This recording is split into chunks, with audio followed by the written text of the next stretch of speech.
C'est une histoire vraie qui va tous vous toucher. Je m'appelle Justine, j'ai 38 ans et je suis une enseignante de primaire. Aujourd'hui, je vais partager avec vous mon histoire. C'était un soir que je n'oublierai jamais. Après le dîner, mon mari et moi étions assis au salon. Chacun de nous était occupé à faire ce qu'il voulait. Moi, je corrigeais un exercice de production, alors que lui, il jouait sur son smartphone.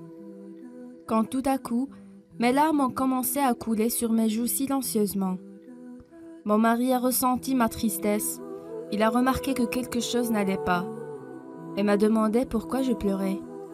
Je lui ai dit qu'hier j'ai demandé à mes élèves de rédiger une production écrite et de parler de leurs plus grands souhaits. En corrigeant, la dernière feuille m'a énormément touchée. Ce petit garçon a écrit « Mes parents adorent leur smartphone. Ils en prennent bien soin alors que des fois, ils m'oublient carrément. Quand mon père rentre à la maison, il dit qu'il est très fatigué. Pourtant, il a toujours le temps pour son smartphone et pas pour moi. Même quand ils sont vraiment occupés à faire quelque chose d'important et que leur téléphone sonne soudainement, ils courent vite pour répondre. Mais quand c'est moi qui leur demande quelque chose, ils m'ignorent complètement, et ce, même quand je pleure. Mes parents jouent tout le temps sur leur smartphone, mais rarement avec moi. Quand ils sont au téléphone, ils ne m'écoutent jamais. Même quand j'ai des choses très importantes à leur dire, il arrive souvent qu'ils me crient dessus pour aller dormir, regarder la télé sans dire un mot ou aller m'occuper ailleurs tout simplement. Alors, c'est pour cette raison que mon plus grand souhait est de devenir un jour un smartphone. Comme ça, mes parents pourront enfin m'aimer pour toujours. Prendre soin de moi, faire attention à moi et m'amener avec eux n'importe où ils vont.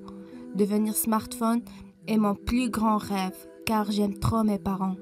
Après avoir tout lu, mon mari m'a regardé avec des yeux pleins de chagrin et m'a dit que ses parents sont insoucieux, qu'ils ont tort d'ignorer leur enfant et que je devrais peut-être leur parler de ce grave problème, car le pauvre petit garçon a besoin de leur attention et de leur amour.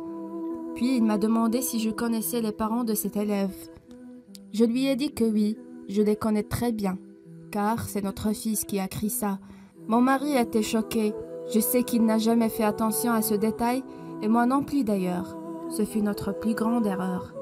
Il ne faut jamais sacrifier le temps qu'on devrait passer à côté de notre famille, peu importe la raison.